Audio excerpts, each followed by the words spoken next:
அனைத்து இந்திய அண்ணா தொண்டர்களுக்கு தந்த உரிமையை இன்றைக்கு பறிக்கப்பட்டிருக்கிறது. அந்த பறிக்கப்பட்ட உரிமையை மீண்டும் தொண்டர்களுக்கு வழங்கிட வேண்டும் என்றுதான் இந்த தர்ம யுத்தம் நடைபெற்றுக் கொண்டிருக்கிறது.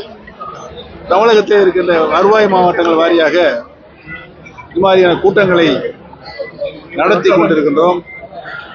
கட்சியினுடைய அடிப்படை தொண்டர்களும் நிர்வாகிகளும் பொறுப்பாளர்களும் பொதுமக்களும் தார்மீக ஆதரவு தந்து கொண்டிருக்கிறார் என்பதை தெரிவித்துள்ளோம். கேளுங்க, வேற கீழே இருக்குங்க தம்பி, கேளுங்க. ஏதாவது கேள்வி வந்து கேள்வியா இல்லையா? என்னம்மா? உறுதியாக நாடாளுமன்ற தேர்தலில் இந்த தேர்தல் இந்திய திருநாட்டை யார் ஆள்வது என்ற முடிவுக்கு தான் இந்த நாடாளுமன்ற தேர்தல். இந்த நாடாளுமன்ற தேர்தலில் ஏற்கனவே 10 ஆண்டு காலம் ஒரு சிறப்பான ஆட்சி இந்திய திருநாட்டிற்கு தந்த திரு நரேந்திர மோடிஜி அவர்கள்தான் மீண்டும் 3ஆம் முறையாக இந்திய திருநாட்டுடைய பிரதமராக வர வேண்டும் என்ற கொள்கையின் அடிப்படையில் நாங்கள் இந்த போராட்டத்தை நடத்திட்டு பிரச்சாரத்தை முடித்துவிட்டிருக்கிறோம்.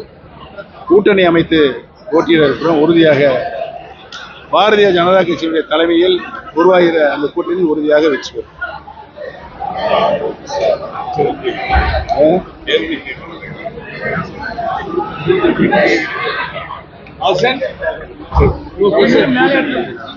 ரொம்ப சந்தோஷம்.